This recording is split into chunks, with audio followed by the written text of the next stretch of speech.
lunch, not launch. Let's see if we're live.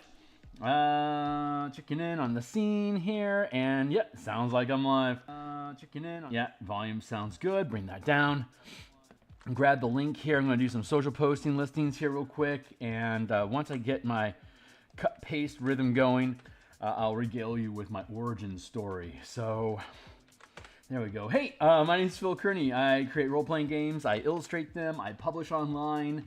And let's see, I've been running D&D since 1987. I've been building content for 5th edition and publishing on the DMs Guild since 2017. That started when the Guildmaster's Guide to Ravnica came out. Finally, after 20 years, Wizards of the Coast started to create MTG content for D&D. I'm happy that they did in 5e. I think 5e is a great game engine. But I think we had a collective disappointment that there was no color mana language provided for your 5e games. So that's what got me started on the DMs Guild, is creating the 5 color mana spell point variant rule system that replaces the 8 schools of magic and spell slots with a color mana system to cast spells with. And that covers all the obviously the spellcasters that are in D&D, but that leaves all the martial characters kind of hanging without any cool MTG color identity tools to make their lives better. So that's what we've been in the process of building here on stream for the past year. You can follow my efforts in general on the X Twitter platform at Phil Kearney if you happen to still be there. Like, subscribe, hit the bell icon to get notifications of when I'm live in the future, which is like 9 some odd times per week, Monday through Fridays in the morning, Tuesdays and Thursdays at lunch like this right now. I have Tuesday and Friday lunches like this, and then Thursday nights, and then Saturday mornings. And currently, my Monday nights, which would normally be available for design and artwork and stuff, I'm running 5th level playtesting for the Martial Powers system. Martial Powers is the solution that we're concocting to answer the question, how do we bridge the gap between the martials and spellcasters while making them still feel unique and different? And having a unified color mana or spell point system, regardless of its color or not, whether it's just like key or focus or spell points as a universal system, or if it's devoted to color or elementals or a hammer, like paper, rock, scissors, or body, soul, and mind. However, these different magic paradigms exist, and having a simple point system for resources is a means of being able to lean into those different magic paradigms. Like in the color system, there's 5 colors: white, blue, black, red, green, and all the spells are dedicated to 1 or more colors. And for you to cast a spell, you need to have enough mana equal to the level of the spell that you're casting. The example I typically use is Fireball. Fire is red. 3rd level spell, 3 points of mana. 1 has to be the red. The other 2 can be any color that you want. Put in 3 mana, pop, you hit a fireball, and everything else just stays the same. There's some fun things that we can do instead of having like uses per proficiency bonus. We can do things like modify, like it costs a point of mana to use this, and you have a ton of mana to be able to spin things on, so you don't have a limit, but you could be doing these things instead of casting spells. The Martial Power system here applies to barbarians, monks, paladins, rangers, rogues. And then there's options for artificers and warlocks as well. But all these martial classes basically rebuild their resource engine off of half-casting progression, which is a really solid system in 5e. The artificer, paladin, and ranger already make use of the long rest recycle resource, but if you wanted to, you could have them run on short rests as well. It would progress as a paladin does, or sorry, as a monk does, with focus points, starting with 1 point at 1st level and capping out at 20 at 20th level, as opposed to like a hybrid class like the ranger, paladin, and artificer, which are a long rest, and they get 2 points per level, capping at 40 points at 20th level. So And then all these classes have ways to cheat in additional mana, like giving up attacks to gain free mana to basically get like free smite attacks with your spell to use, like to give up your bonus action to gain exploits on die rolls, like cunning actions, like from a rogue, for instance. So today specifically what we're working at, we have here at the, and you can check out this document if you're interested, it's down here in the description. You can click through to the playtest content here on my Patreon channel. Playtest content for Martial Powers, there you go. And if you click here, you'll go to our YouTube list. Hey guys. Otherwise, you can click on Martial Powers and it'll be a read-only document. And you can read along in the entire document that we are currently traipsing our way through today. So, hey Xavier, how you doing? Sorry joining in a little late. I just got started, my guy. So I've got an hour here during my lunchtime today. And we're just going to keep tearing through stuff. So I don't know, Xavier, I don't recognize your name offhand. So A, welcome to the mix. But B, I don't know how familiar you are with the system already. But at the front end of the document, we have obviously a horrible table of contents. Thanks to NAC for attempting to organize this 100 and some odd page playtest document that has all these features and options for both players to play from level 1 to 20 right now, as well as all the DM stuff like the Ravnica Rubble Belt Color Mana Hexcrawl campaign system that we built. Power kits for creatures using the 4th edition style of designating roles for monsters like artillerists, brutes, soldiers, solo bosses, controllers, skirmishers. Those are different 4E roles that kind of define what the characters were, and then we gave each role a kit of powers, and then there's individual customizable powers where you take a monster and then you take off of the list of powers that we have here in the book, and you basically give them to monsters to be able to use either at will, per round, or once per encounter, because monsters rarely last more than an encounter. So we have all the basic mechanics of what the system is. Things that require mana are considered disciplines. Things that do not require mana are meta powers. There are 3 designations of meta powers for those that are not yet indoctrinated. Meta powers include combat masteries, which are weapon masteries from the new 2024 book that you can learn as cantrips on any weapon you're proficient with. Instead of having to rely on a specific weapon, you can instead prepare combat masteries. Like if I want to push people, I can prepare the ability to push, or to grapple when I'm making a melee attack, or to graze, nick, push, sap, slow, step, topple, vex. These all the things with asterisks are weapon masteries that are also in the 2024 book attached to weapons. So if you are proficient with a weapon that has the sap feature, then you don't have to learn sap. That weapon can simply sap. If you're proficient with it and you're a martial character, then you can use sap with any weapon that you're proficient with that has sap. Or you can learn to sap as like a cantrip non-mana power out of the list of powers that you can prepare each day. So it doesn't matter what weapon you're using, you can always sap somebody if you want. So weapons come with weapon masteries built into them. Take all the weapon masteries and make them things that your character knows how to do. Like if you give me a dagger, if I hit you with that dagger, just like Bruce Lee, I could push you 10 feet. Bruce Lee has the famous 1-inch punch that he hits you and then he knocks his opponent back 10 feet. That's just topple and push. Those are weapon masteries or combat masteries that Jeet Kune Do teaches you how to use.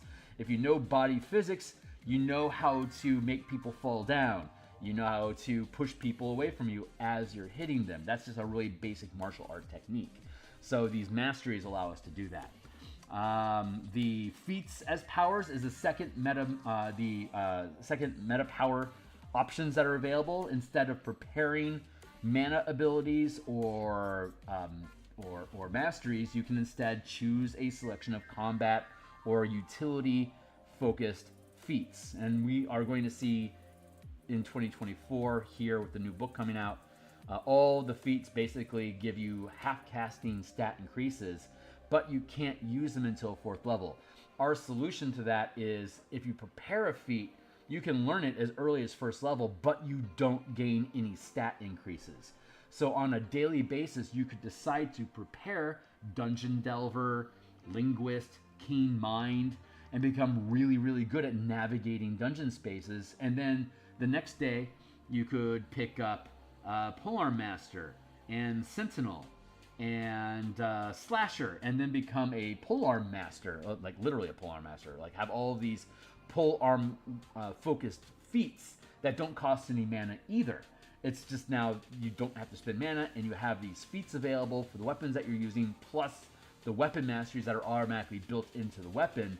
You can build your own combat routines, and you can either lean into combat or exploration. And of course, my mentality about DMing is there are only really two pillars. There's combat with combat action economy, and then there's exploration, whether it's physical space or a conversation with people.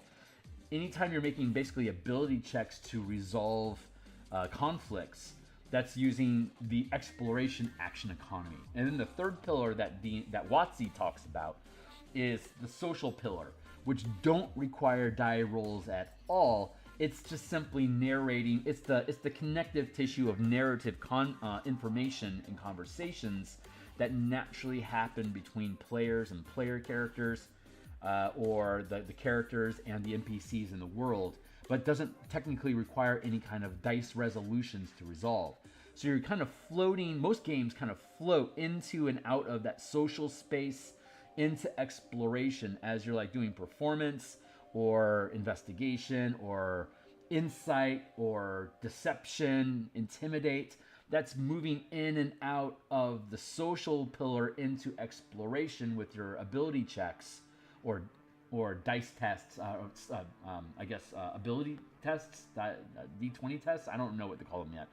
Anyway, that very low yield action economy of simply make a die roll, yes or no, or a tiered success. Like if you roll a 10 or above, you get some rudimentary information, but if you roll an 18 or above, you're going to get a lot more information. That's tiered success and ability checks, which we spend a lot of time talking about on our art streams in the morning.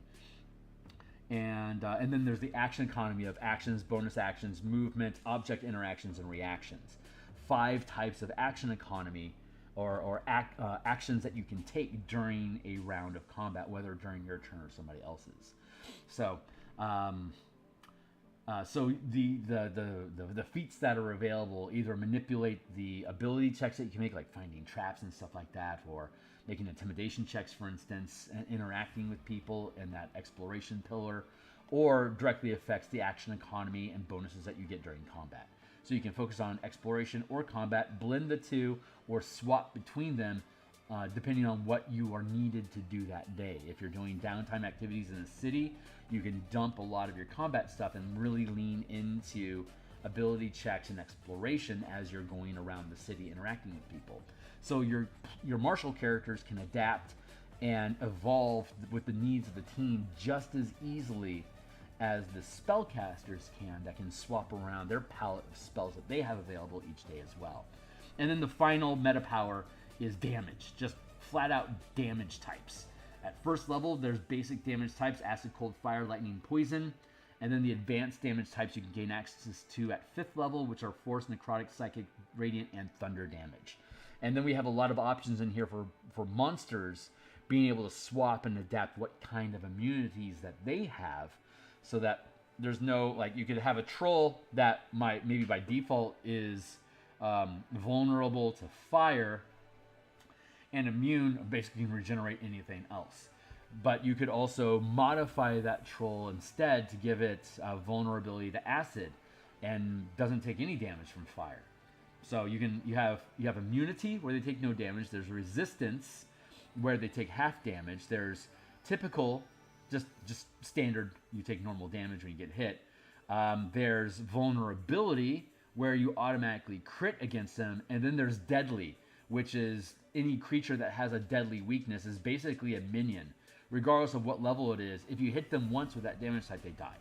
Like for example, water elemental, a one-hit die water elemental minion could have deadly vulnerability to fire damage. So all you have to do is hit a 1-hit die water elemental creature, and it evaporates because the fire damage basically just causes its body to crumble.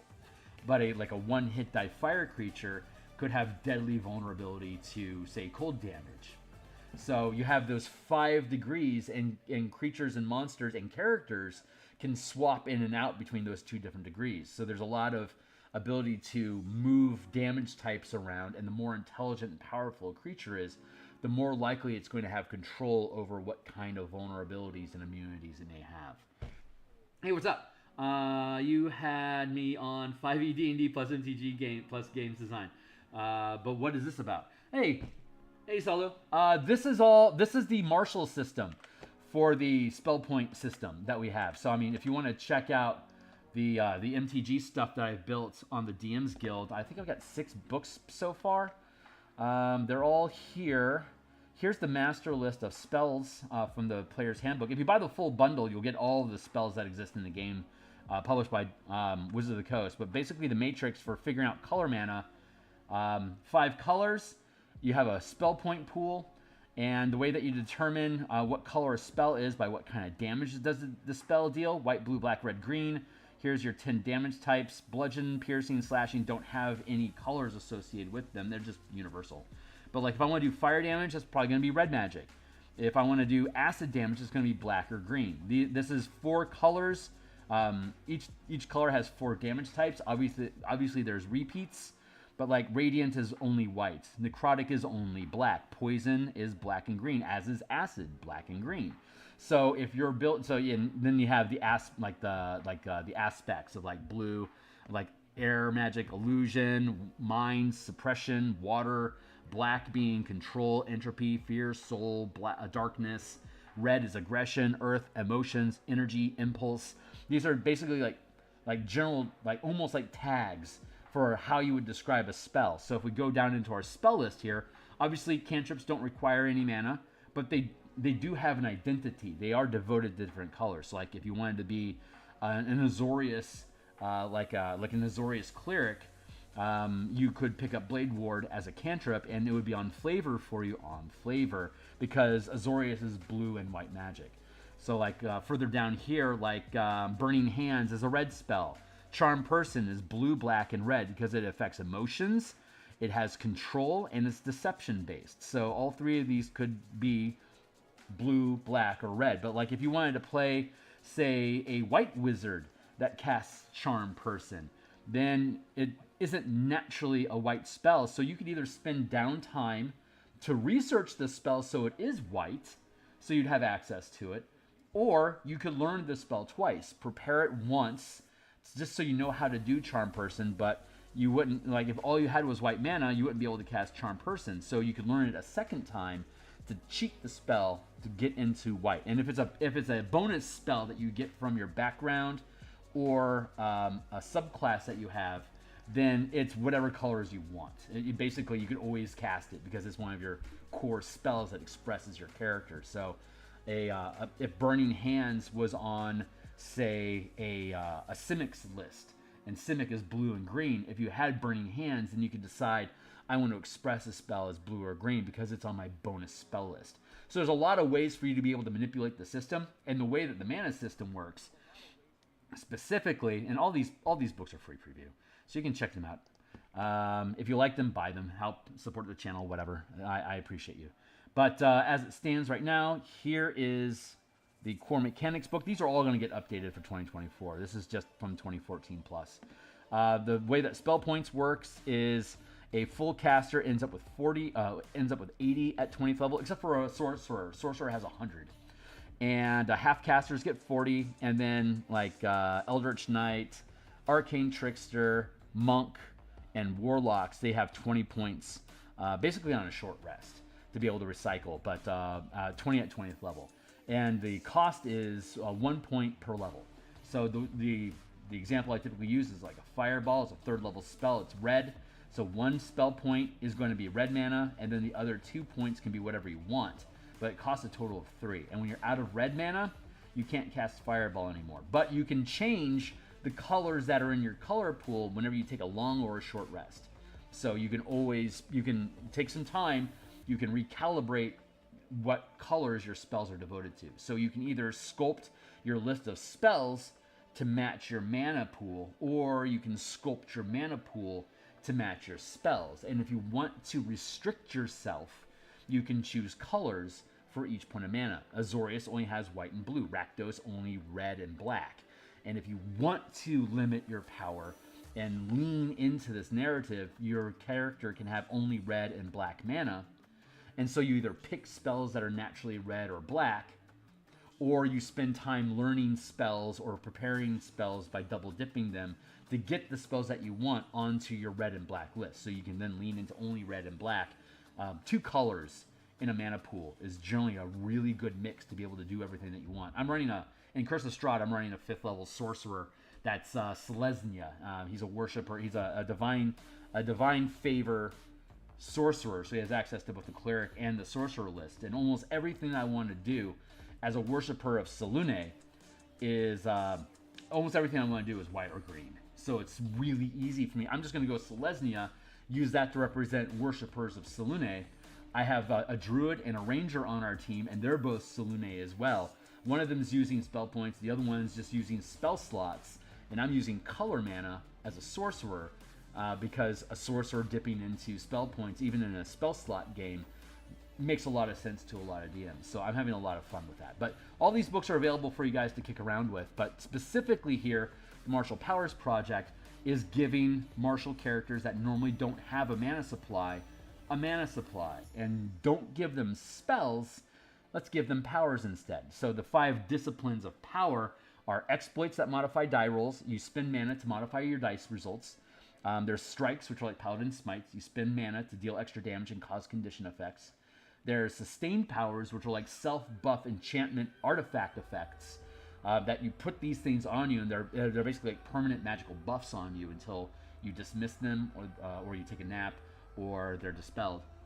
And then there's reactions, which are like opportunity attack style, or reaction like counterspell type stuff that marshals can do without having to have access to spell casting. But I don't have to concentrate on spells because I don't. Everything is either permanently sustained or ends as soon as they succeed a saving throw against it. So there's no need to maintain concentration on anything. And they're all instant, like they all are things that you do to modify action economy.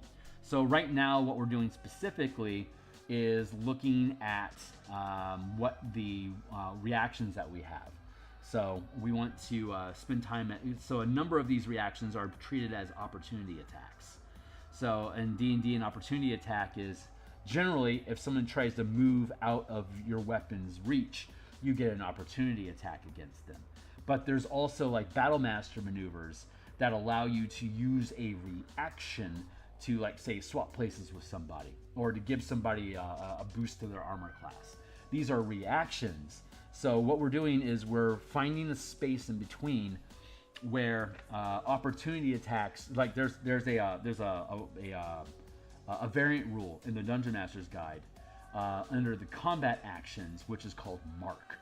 And so in that system, if you use the Mark system, every time you hit a creature with a weapon, like with a weapon attack or an unarmed strike or whatever, anytime you hit them with a martial attack, they're marked.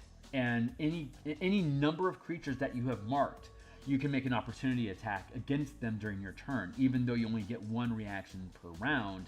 That reaction can be anything, but specifically marked targets you can make an opportunity attack against however many targets you have marked. And when at the beginning of your turn, all marks are washed away. So we have a number of reactions in here that are being marked currently as opportunity attacks.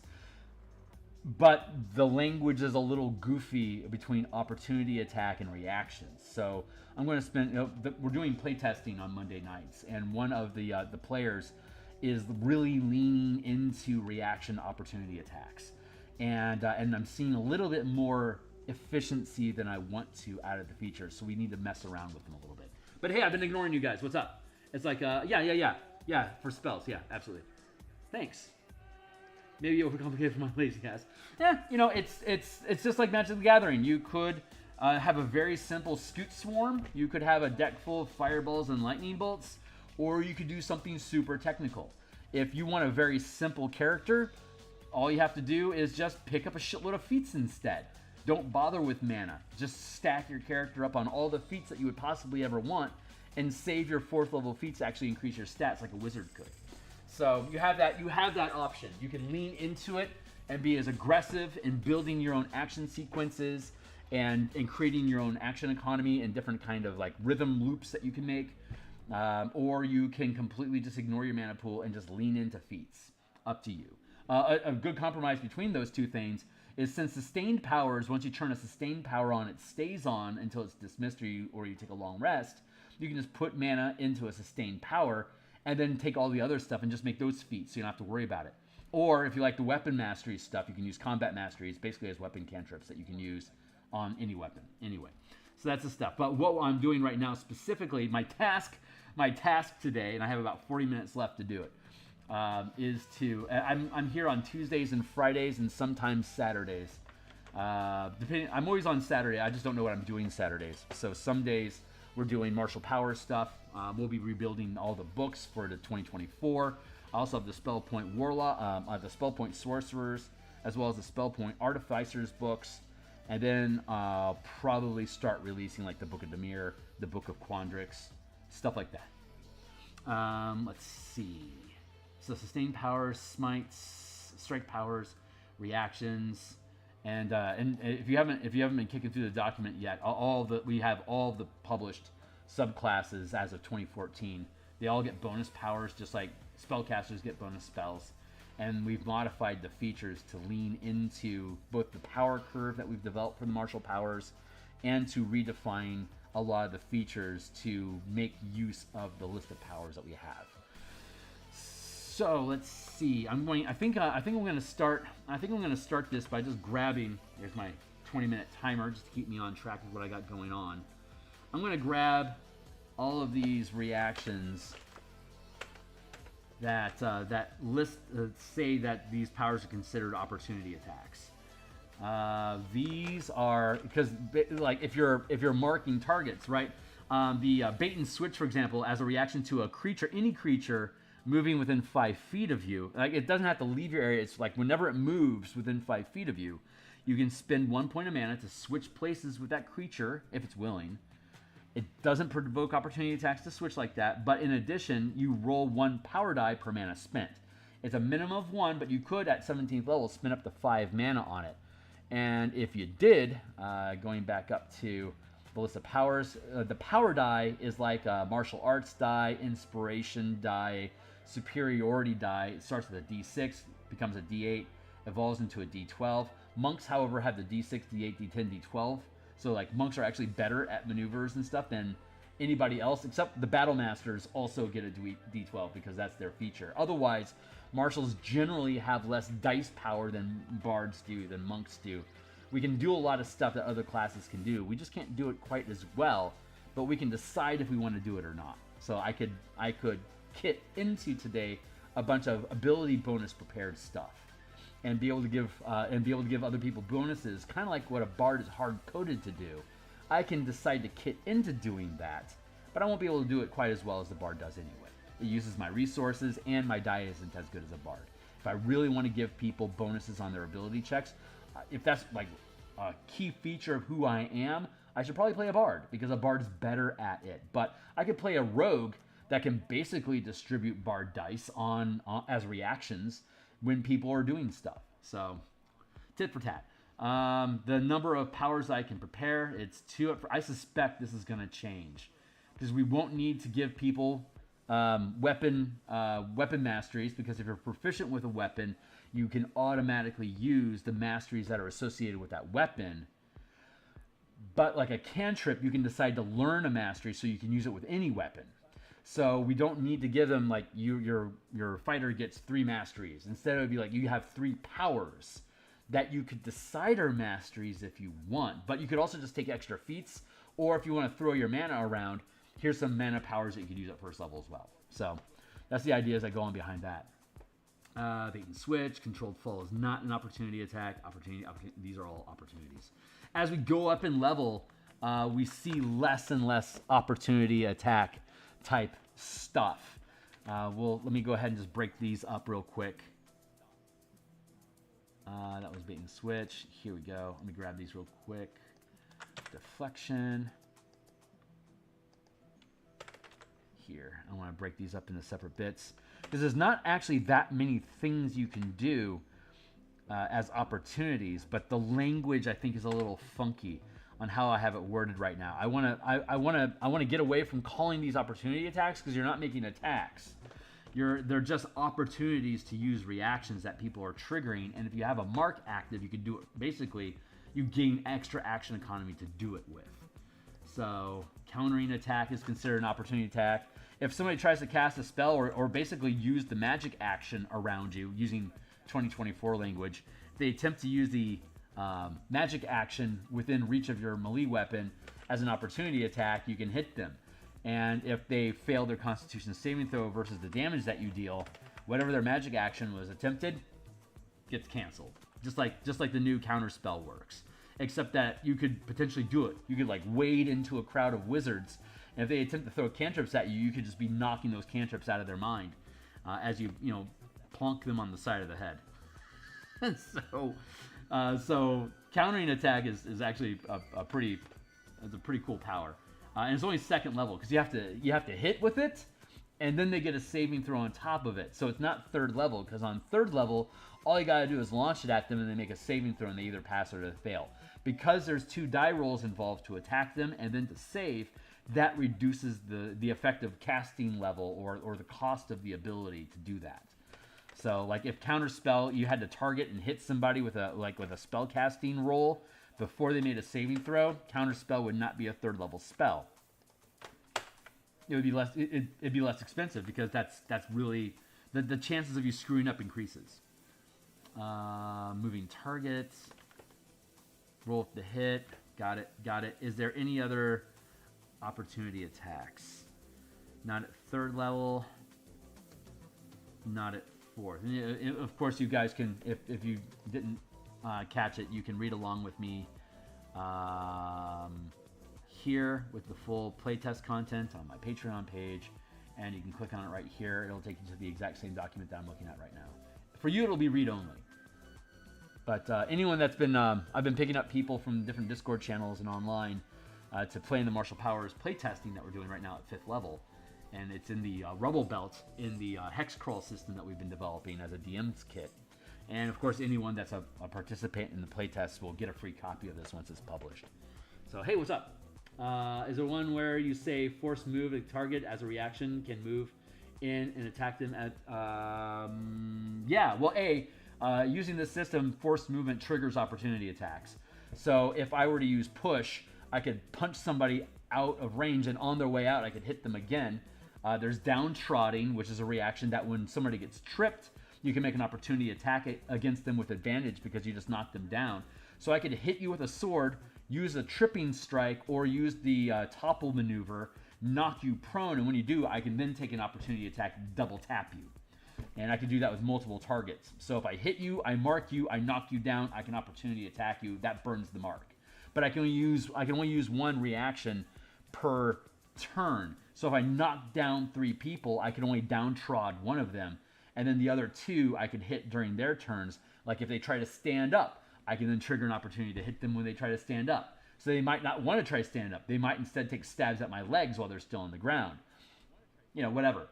Maybe they have the ground, like the ground combat feat or the ground combat mastery. Hold on, what is it? What's it called? Crouching stance. While you sustain this power, this is a first rank power. So at 17th level, you have 5th ranks. That means you can have 5 powers active if they're all first rank, or like a second rank and a third rank power, 5 first rank powers, 2 second rank powers, and a first rank power.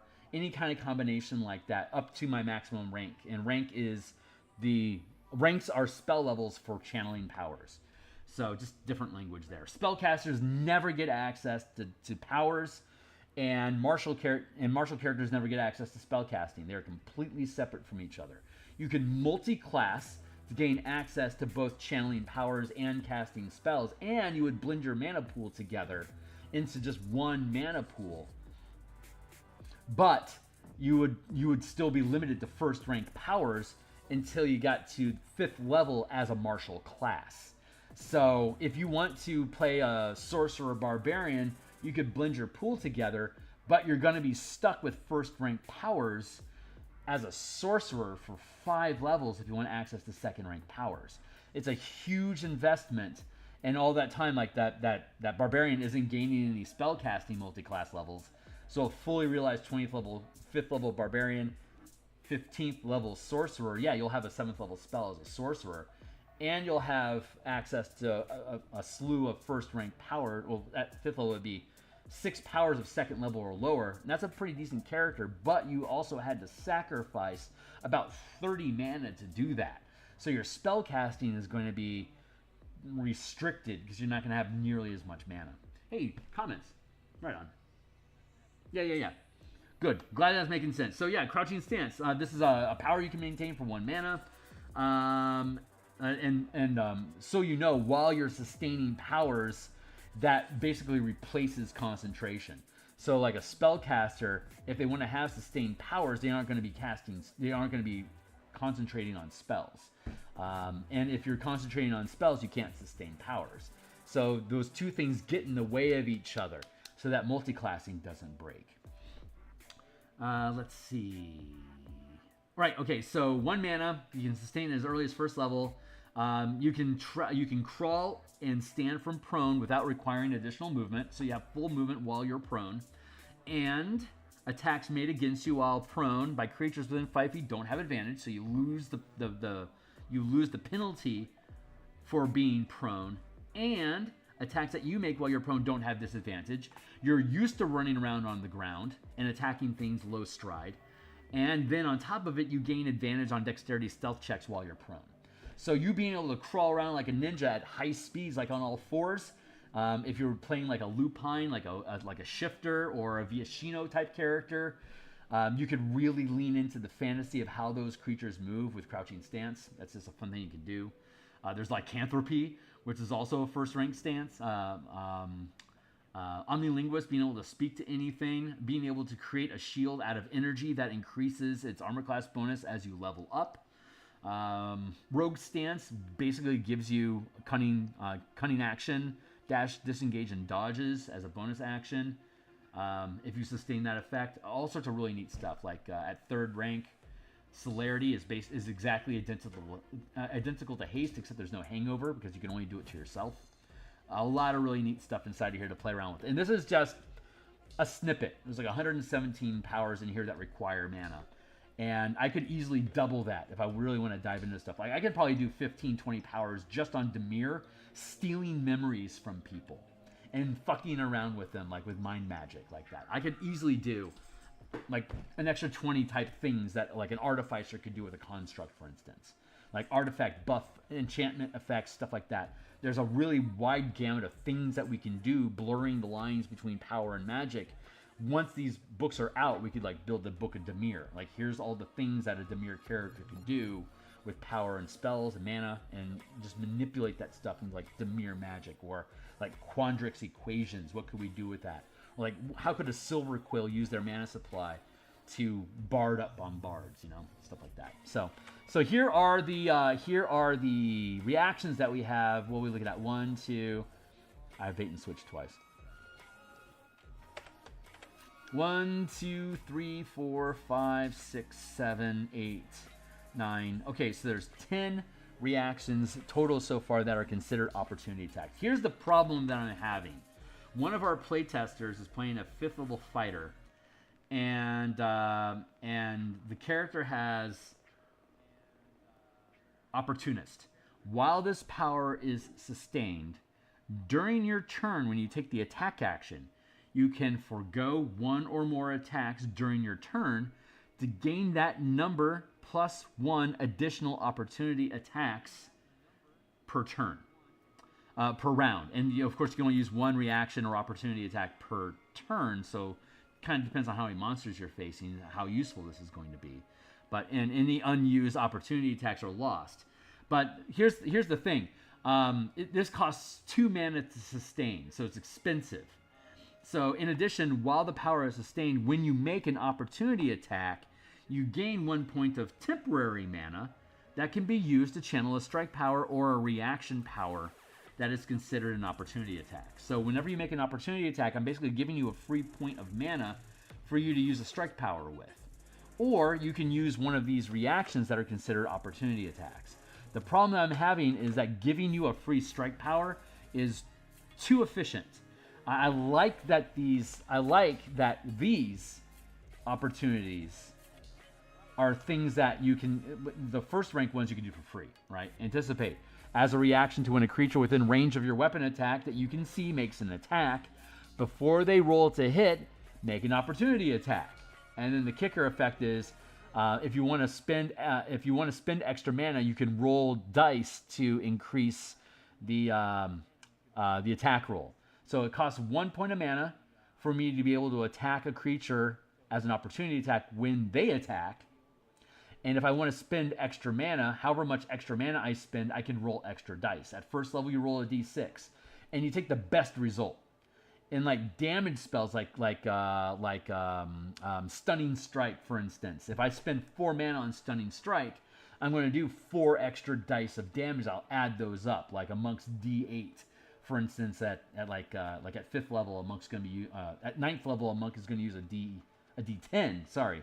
At 9th level, 11th level, they use a d10. Sorry, monk stuff. At 11th level, a monk uses a d10 and has access to 3 ranks of power. So a Stunning Strike could throw 3 10-sided dice, and if it's a damaging strike, I'm going to add all that up to your weapon damage. It's just a smite power. But if I had a power that allowed me to increase my armor class, or increase my attack roll, or my strength check, or my saving throw, or my initiative, I would roll those 3 10-sided. If I spend 3 mana, I could roll 3 10-sided dice and keep the best result. So spending 5 mana to get a good die roll is probably not going to be worth it most of the time. Typically, it caps out around 2, maybe 3 mana if you really need to hit a number. Typically, with just 2 dice, you're going to get above average. So it's always going to be decent value, especially as you get higher level. You get more mana, you can do more stuff. So with this Opportunist Sustained Power, you're effectively getting a free point of mana every time you decide to use one of these things. So the Anticipate becomes free, which I'm fine with. You should be able to do that for free. But other things, I'm not sure, like the opportunity, like wording it like opportunity attack. I don't want you to gain free mana for the strike power because you're already getting the advantage of making multiple opportunity attacks per round. So I don't need to gift you extra damage on top of it. You're already slowing the round down with action economy, but it's a tactical game, so that's labeled as a benefit. So I'm already giving you the benefit of more opportunity attacks per round than you would normally have access to. I don't also need to give you extra damage, but I do want to give you the opportunity to use, pardon the pun, the opportunity to make use of these unique reactions, so that if you combine Opportunist with these opportunities, then you can bait and switch for free anytime a player comes by. Like an ally comes by, you can swap places to give them an armor class bonus. And if I've set myself to not make any attacks this round, instead I'm going to feed buffs to my team with reactions, I can do that for free. It won't cost me any mana because they only cost 1 point each. And every time I use one with this sustained power, the sustained power generates the mana for me. So once I get into second rank powers, it'll only cost me 1. You get 1 point for free off of the temporary mana that the Opportunist provides, and then you'd have to spend the other point out of your own mana pool. So like countering attack, it'll eventually whittle down your mana pool. Moving target, it eventually whittles down your mana pool. So I just want to make sure. I just want to look at the language and rebalance these things. What I'm thinking, what I'm kind of thinking is like there's reactions and there's opportunities. That's kind of how I'm thinking right now. And those opportunities can be attacks, which is an opportunity attack, which we know already. And then I'm thinking exploits. Maybe that's the right word to use.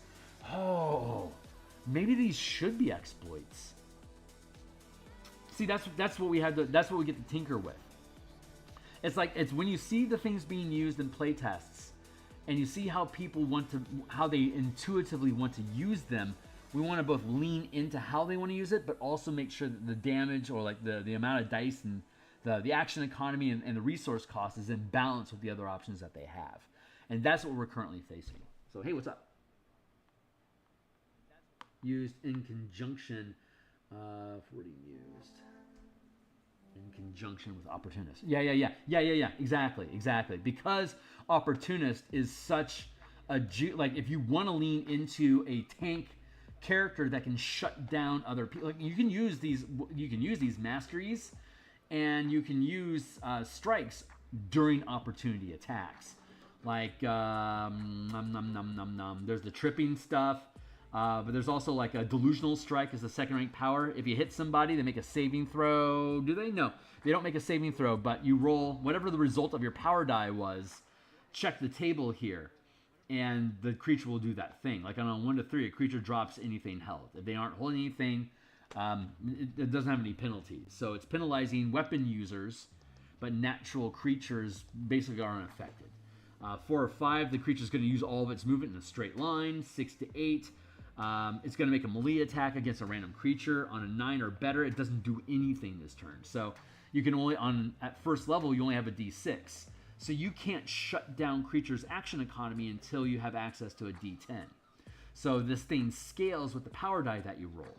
So it has a self-regulating level of power that is self-reinforced by the mechanics that your character has access to. Keep in mind, though, that the monk at 5th level will be sporting a D8. So while everyone else is stuck down in these options, you could get a 6 and potentially make a melee attack against another target. But the monk with his D8 is far more likely at 5th level to be able to do, to have creatures become so confused that they attack for you. And by 11th level, they can basically get added damage. But I mean, they already have Stunning Strike. So they'll probably want to use that, but Delusional Strike doesn't offer a saving throw. It just affects the creature during their turn for 1 round. This chooses an action for them, and then they can use the rest of their round as they want. They have to do this first, and then they can spend the rest of their round. So, fun stuff there. Life-Stealing Strike. You deal necrotic or radiant damage, and then the power dice that you deal, you get as temporary hit points. So if I rolled 3 10-sided dice, I could potentially get 30 temporary hit points. If I use Life-Stealing Strike again and roll 25, well, I still have my 30 temporary hit points. So that doesn't matter. But I did deal an extra 25 points, and it cost me 3 mana to do it. So it's expensive to use, just like Paladin Smite spells are. But there are a lot more options and mechanics that we can use inside of here. But you can use all of these during opportunity attacks. So during an opportunity attack, I could hit you, and then like with Thundering Strike, I could punt you out of my area. First rank, Thundering Strike. Your weapon can deal thunder damage. Add a power die for every mana to add extra damage, and a creature is pushed directly away from you up to 10 feet for each point of mana that you burn. So if I spent 3 points of mana, do an extra, say, 3d8 damage, and then I can push you up to 30 feet away, which could be off of a cliff, and then you'll take falling damage. Or it could be into a wall, in which case you'll take an extra d4 for every 10 feet of movement left. If I was going to push you 30 feet, and after 10 feet you hit a wall, you'll take 2d4 damage from impact damage. And that movement is forced. So if I push you through everyone else's opportunity attack zones, everyone can take a hit at you as you go by. So you can set these really cool ping pong combos by batting people around inside of combat a lot more. And creatures can do that to you too. So if you're using grids, you don't just run up and stand in place. Creatures are constantly going to be batting you away and preventing you from closing distance with them. So having an option between ranged attacks, spell attacks, and melee attacks is really useful because you don't know what creatures are going to throw you. Like I could throw you in the air and then lock you in place so you're stuck, like you're nailed to the sky, like 40 feet up. And when I dismiss the power, that's when you fall and you take 46 damage. But while you're up there, you better have ranged attacks, otherwise you're not doing anything right now. And there's things that you can pluck people out of the sky with. So you can pull monsters that can fly to you. It's like Aarakocra and other flying creatures, not a big problem. If I hit you and I can grab you, I can just bring you right to me, cause slam damage on the way down. Now that you're prone, I can downtrodden you as well. So like monsters can take advantage of these combos just as easily as creatures can. So that's the idea. So I'm kind of thinking about opportunities becoming exploits. So I guess what I really want to do, I got another 20 minutes. And we're going to come back. We're going to continue this work on Friday. But this is just me getting things organized right now.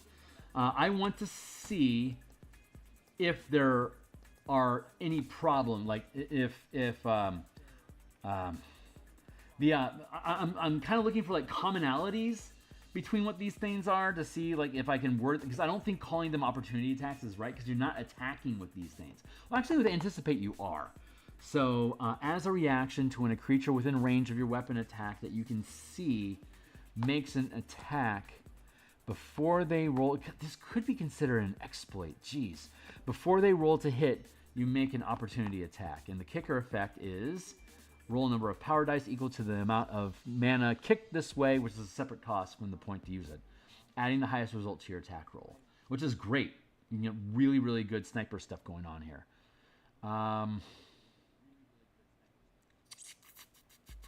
Let's see.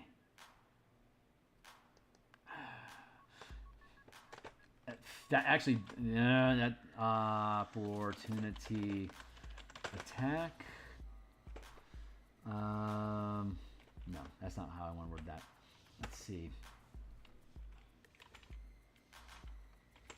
I'm trying to break. I know there's a gear that's being ground in here. I'm trying to locate the gear. So what's up? Maneuvers. We have maneuvers already. Those are things that you can use as an action or a bonus action to affect other people. So exploits affect die rolls. Maneuvers affect other people generally. Strikes affect your damage and conditions that you deal with your weapon. Sustained affect yourself, generally. And then reactions also affect other people, but as a reaction instead of as during other people's turns instead of during your turn. So there's probably not much difference between maneuvers and reactions other than when do they happen. That's probably the best way of expressing that. Let's see, bait and switch. As a reaction to a creature moving within 5 feet of you, you can spend 1 mana to switch places with the creature if it's willing.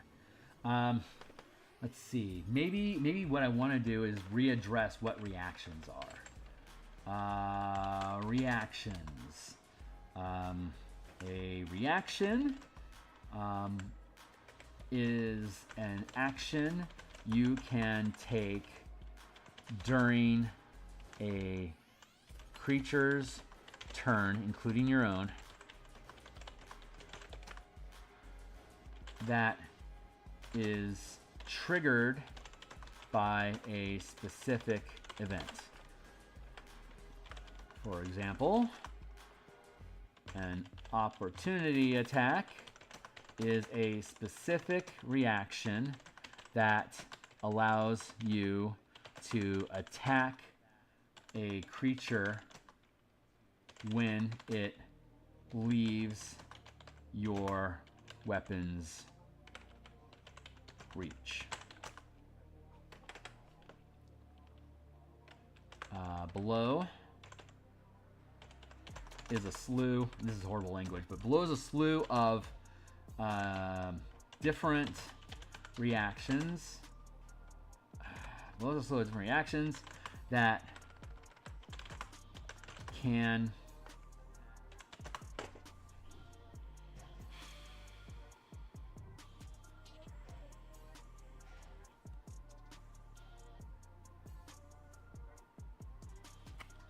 maybe you're right.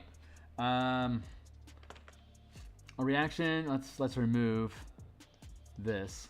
Reactions. A reaction is an action that is an action you can take during a creature's turn, including your own, that is triggered by a specific event. Opportunities. Opportunities are special reactions that are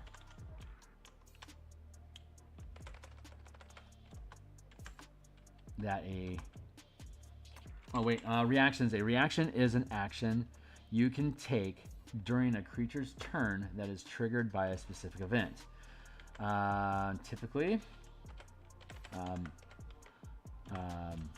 creatures can only take one reaction per turn. Opportunities. Opportunities are special reactions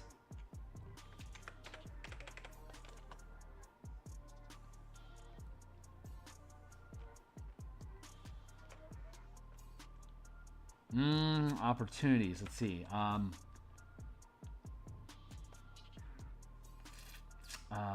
Opportunities are unique and special. Are special reactions that creatures can take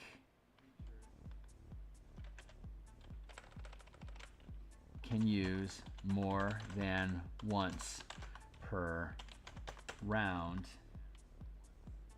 if they have multiple opportunities. That's horrible language, but that's the real basis of it.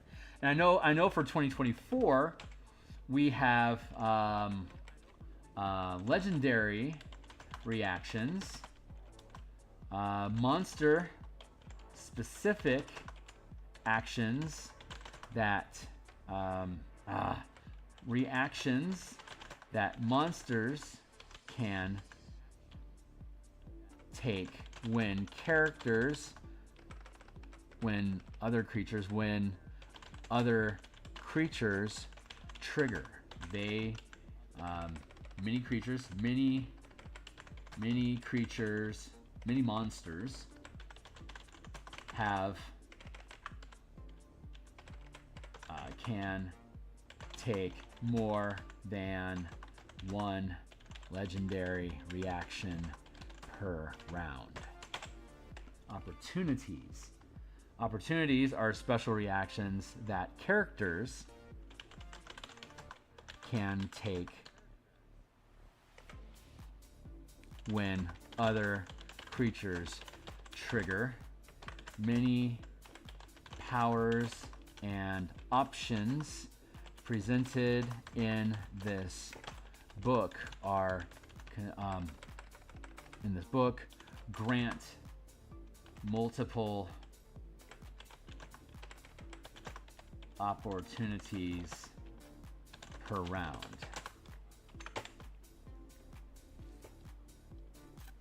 That feels true. What's up? Well, we know that utilization is a word now. Utilization is the technical term that Wizards now uses in 2024 as the action that you would take when using an object. Like, I think you utilize a magic wand. I think you utilize a siege machine. I think that's what, like, instead of use object, I think they call it utilize now. And it may or may not require action economy to do so. So I don't want to use utilize. But I just because I'm trying to avoid that technical word. Use is technically proper English in this context, if that's what I were to do. But this is why I hire an editor. I pay people money to make sure that I do the words right. So I can just throw down the ideas and try to get it the best I can. And then I'll hire a technical editor that's really good at manipulating and creating new 5e terminology and making it curve into the language that already exists. So, which is why I don't want to publish this until after the September 17th. It won't publish until probably February, to be honest. But I want to make sure the new books are out so we know what the new language is, the new verb usage of things, all of blah, blah, blah. So, but this is important. So this is useful because we know that 2024 creatures don't have legendary actions; they all have legendary reactions now. So we've yet again everything in this book 2024 explains, and we're just basically taking an extra step further by adding a consistent power curve and a mana system instead of like not. So it's amazing how good what D&D 2024 is doing for these ideas that we've been playing with over the past year. So I'm really thrilled about that. So legendary reactions kind of sets up opportunities for us, because opportunities are basically legendary reactions that martial characters can take as a reaction or as bonus reactions. Are special reactions that characters can take when other creatures trigger them. Yeah, sure. Many powers and options presented in this book grant multiple opportunities per round. So let's see. Before they roll to hit, you can make an opportunity attack. As a reaction, anticipate.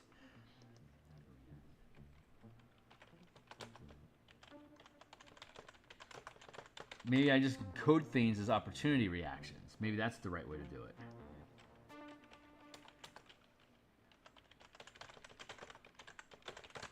Instead of saying this is considered an opportunity attack, when we format these, we can drop the title onto a separate line, and then opportunity reaction as a reaction to win as an opportunity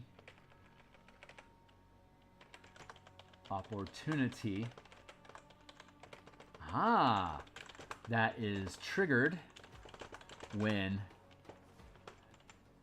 a creature within range of your weapon attack that you can see makes an attack. Before they roll to hit, you make an opportunity attack.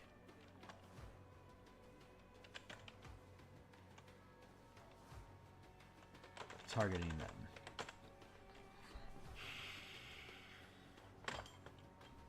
And then the kicker, roll a number of power dice equal to the amount of mana kicked this way, adding the highest result to your attack roll. Good.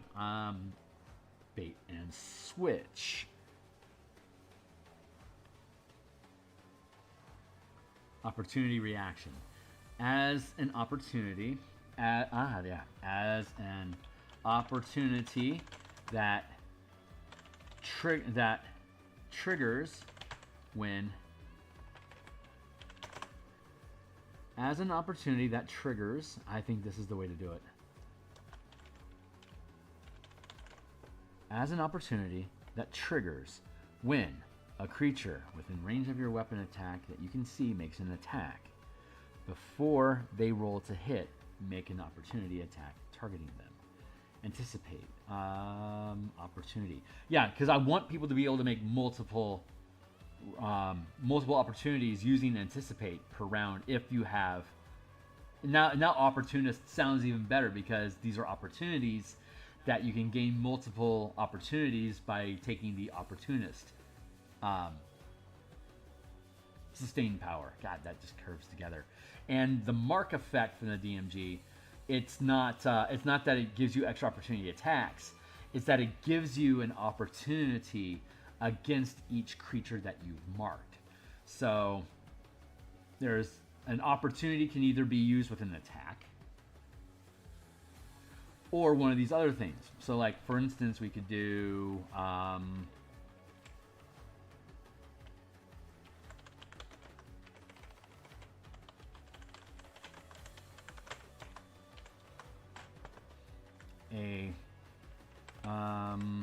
opportunity attack. Every character, every martial character,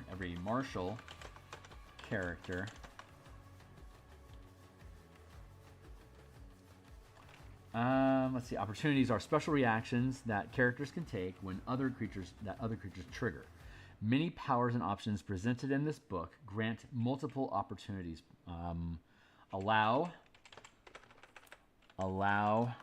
you to take multiple opportunities each round. Opportunity attacks. While an OA is typically a reaction for martial characters,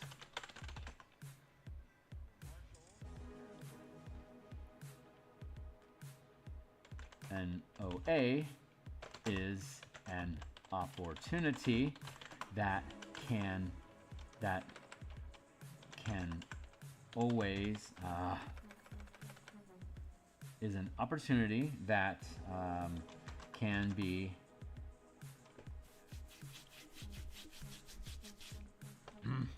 while an OA is typically a reaction, for martial characters, an OA is considered an opportunity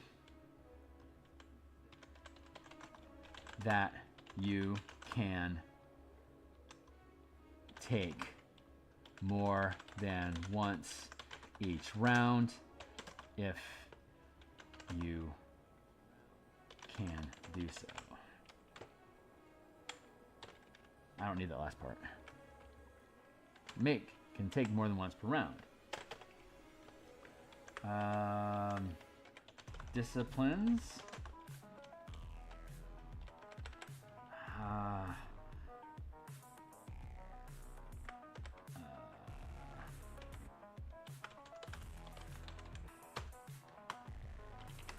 I guess it's a subclass of them. Opportunity, disciplines. We'll leave it like that for now, just because we're just breaking down the math of it. Hey, what's up? Hey, right on, Rel. It's good to see you, my guy. Yeah, my guy. You have a great night, guy. I will, well, I'll see you around, but definitely looking forward to catching on Monday. Rustbug. So opportunity attacks. There's opportunities. An example of an opportunity is the opportunity attack. While an OA is typically a reaction, for martial characters, an OA is considered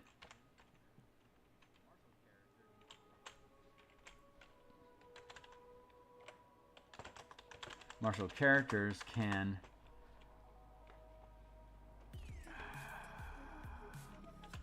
take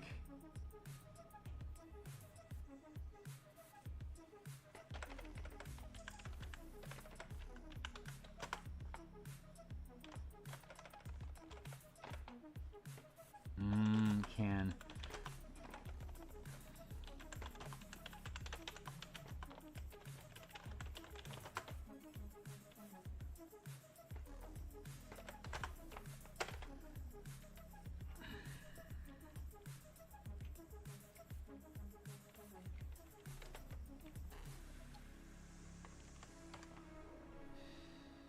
opportunity attack.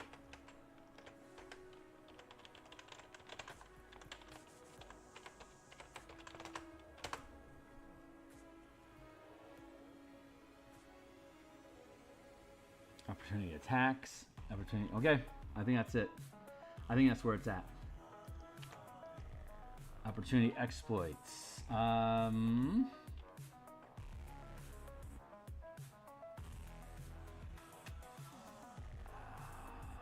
Let's see. OE are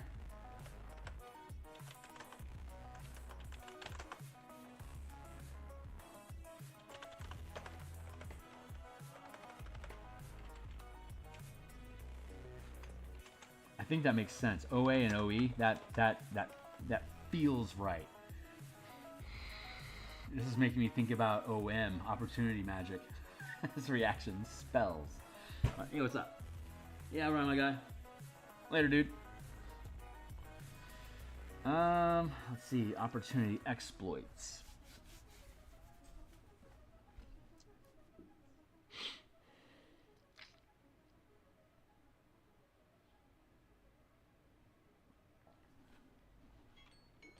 Crap, that's my timer.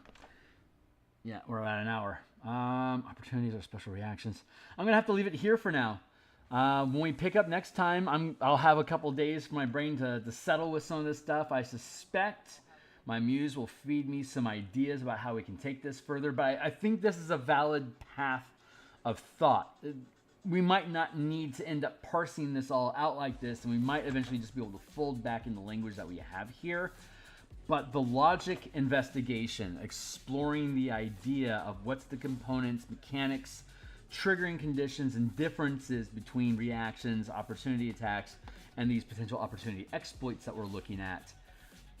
This is a space worth exploring for us to be able to further define. You're seeing, I have a stuffed animal here. That's what you see blotting in and out of space next to my head. It's invisible because of the background. Doodles, the plushy squid. So anyway, yeah. So us breaking down the components and language and mechanics and gameplay of these things is going to, at minimum, help clarify any weird conflicts that come up, and at best be able to really dial in how to make use of action economy during your turn and not your turn. So anyway, that's it's a worthwhile exploration. So we're going to continue this on Friday. I'll of course be back tomorrow morning to continue building maps for the Eberron adventure that I'll be publishing. Let's see, that's Wednesday. Thursday I'll be back in the morning. Friday I'll be back in the morning. Thursday night, I think I'm playing Atomic Punks with AJ Pickett, Mr. Welsh, Wally DM,